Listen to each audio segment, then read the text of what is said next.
Ministro, presta atenção, reforma é privatização. Esse era o slogan que setores da Uni andaram atiçando o ministro numa recente reunião para debater a reforma universitária. Macular, você acha que essa visão crítica do movimento estudantil foi por causa da desonerar tributos que é previsto na reforma, ou seja, as universidades particulares não pagarão impostos, a questão das bolsas? Por onde você acha que está havendo essa interpretação de privatização na reforma? Isso é interessante, que esse slogan vem sempre, né? Quer dizer, qualquer oposição no Brasil a um reitor, né, ou a um ministro, vem muita ideia do ensino, vai ser instalado o ensino pago no Brasil. O Brasil, a nossa escolha hoje, 78% já das universidades, né, os alunos universitários privados já estão pagando as universidades, só 22 estão na parte pública, já fizeram isso, no Brasil já foi feita a privatização do ensino, né? Já chegou a um limite que não pode nem para privatizar mais em termos de ligação. No entanto, a discussão da Universidade para Todos, talvez, foi mal compreendida, certo? Quer dizer, o governo defende, eu também defendo, quer dizer, que o Ministério do Tarso Genro, quer dizer, o ensino deve ser exonerado, né? Que como a educação é um bem do Estado, é um bem público, desculpe, né? Não é uma mercadoria, então as pessoas que querem trabalhar com educação, já que a nossa Constituição permite, assim o fez, tá certo? Então, por que não brigar pela qualidade das faculdades particulares, tá certo? Como todas têm que ter qualidade, na realidade, desonerando. Agora, tem que ter uma visão, uma revisão, um trabalho sobre a qualidade do alunado. Quer dizer, a responsabilidade da educação é com o alunado, tá certo? Se o aluno é bom, tem uma boa formação, dentro dos limites possíveis, né, e toleráveis, aí nós temos que considerar, tá certo? Não é? Essa que é a visão. O ministro nunca pensou, nem nós, no atual ministério, pensar em que a universidade seja cobrada, que haja privatização do ensino, quer dizer, o ensino público aí que está continuando, né, tem que aumentar. No caso, será mantido, não há nenhuma Mantido, gratuito, público, laico, que é importante, né? Que é chamar a atenção, um ponto importante para o ensino público do país, certo? Acho que não tem essa visão, mas faz parte que nós somos pagos pelo Banco Mundial, que o FMI está atrás da gente, quer dizer, isso faz parte do linguajar, né?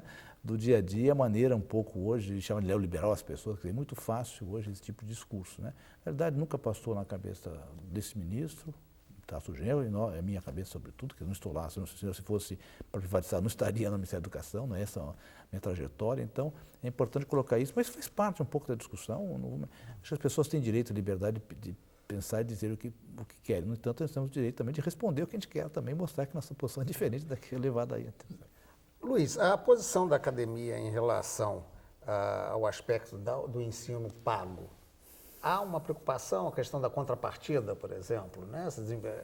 Desonerar os impostos, e qual é a contrapartida? Acha que pode haver um risco nisso? Como é que seria esse controle? Em relação às instituições privadas de ensino superior, a academia tem uma preocupação muito grande com a qualidade, com a questão da qualidade, né? E essa é a questão fundamental da academia, mais do que em relação a esses detalhes de financiamento das privadas. Nós nos posicionamos muito claramente em relação à qualidade.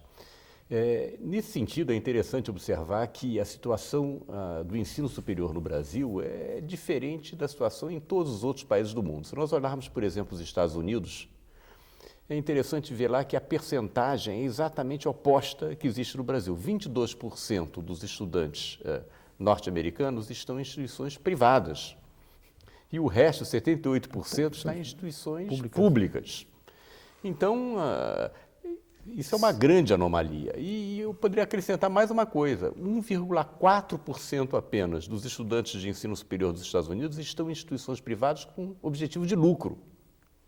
Quer dizer, a grande maioria dos estudantes de ensino superior nos Estados Unidos estão em instituições que não visam ao lucro, sejam elas públicas ou privadas. Aí já me dá uma curiosidade. A gente tem aquela coisa do cinema americano, a gente vê, poxa, o sujeito economiza, vamos botar o filho na universidade. Você diz que é exatamente o contrário, é pública? Não tem uma participação da família no investimento? Tem, porque as universidades públicas nos Estados Unidos são pagas.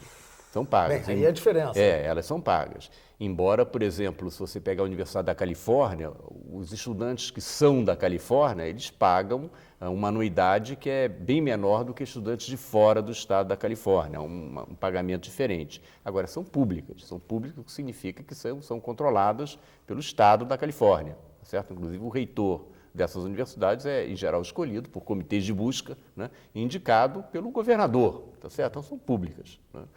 Agora, então a questão da qualidade para nós é muito importante, né? E para que essa qualidade seja preservada e perseguida, nós achamos muito importante ter uma estrutura de avaliação adequada no país, né? E para isso nós defendemos, por exemplo, a existência de uma agência nacional, realmente, que avalie, que acompanhe o ensino superior. Bem, aí tem um aspecto, Moisés, que é exatamente nesta agência há uma pequena divergência com a proposta do governo em relação ao que vocês estão propondo, né? O governo não se posicionou até agora em relação a essa ideia da agência. O que tem sido mencionado pelo governo é o que se chama a Comissão Nacional de Avaliação do Ensino Superior, é a CONAS.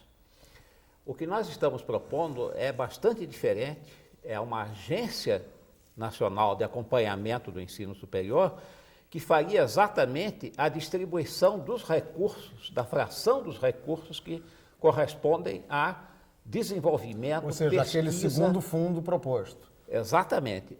Tudo seria distribuído através dessa agência e ela teria então que fazer uma avaliação extremamente rigorosa e um acompanhamento permanente da pesquisa e do ensino em todas as universidades, em particular nas universidades públicas.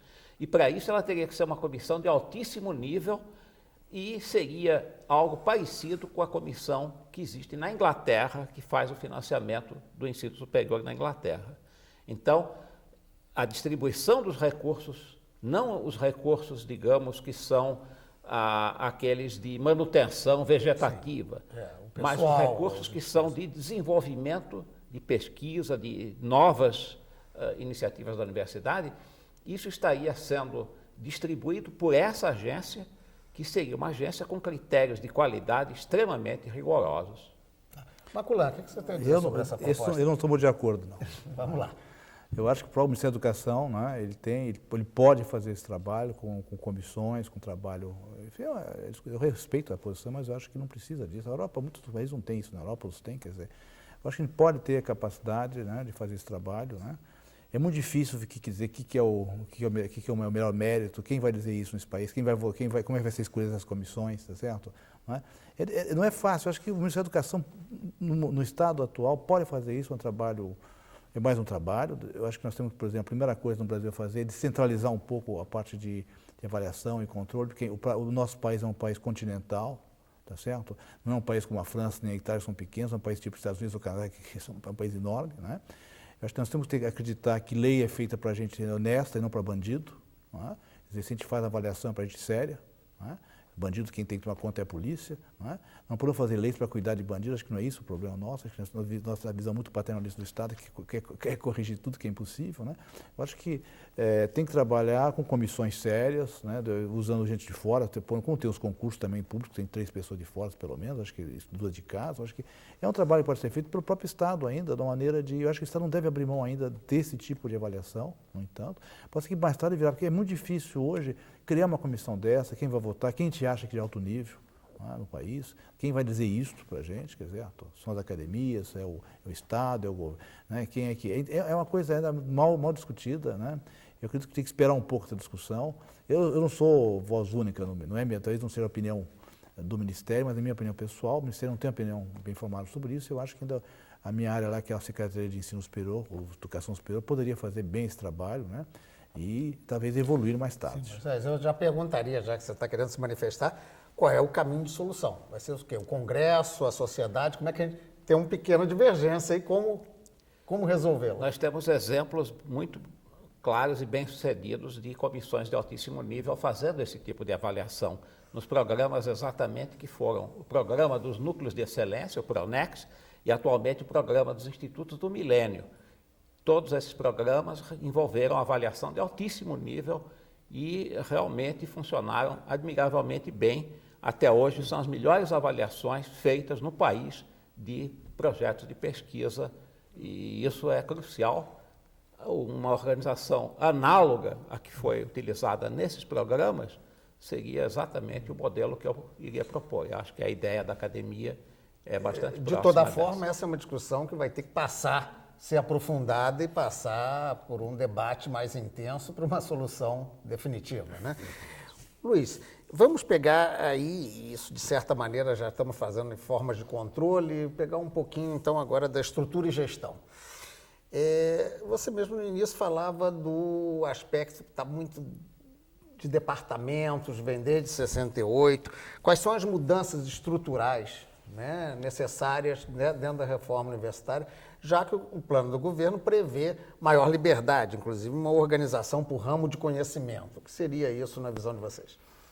Olha, isso implica tanto em reorganização administrativa como em reorganização de cursos. É até mais do que uma reorganização de curso.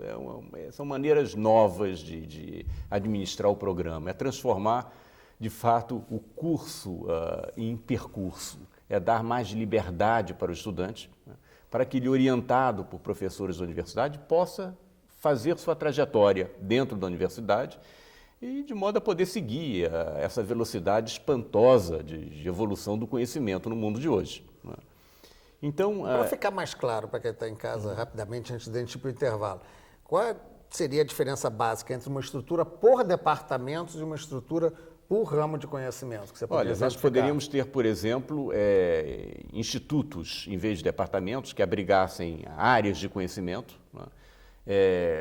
Nós teríamos grupos interdisciplinares organizando cursos. Isso não já existe até em algumas universidades aqui no Brasil, tá certo? Já existem, essa experiência existe, nós não estamos tirando do nada.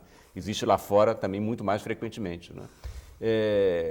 Grupos que se reúnem de várias especialidades e que organizam uma série de cadeiras e que levam, no final, um diploma universitário, mas com o estudante tendo um perfil de formação interdisciplinar. Seria muito interessante, muito importante, romper as barreiras dos departamentos, né, para fazer isso. Vamos fazer mais um intervalo? E na volta a gente ainda tem algumas questões aí. Essa formação única proposta para os 2 primeiros anos, voltar à questão da eleição do reitor e a questão também dos ingressos, né, cotas, etc. Tem muito assunto interessante ainda para discutir. Aguarde um instantinho só.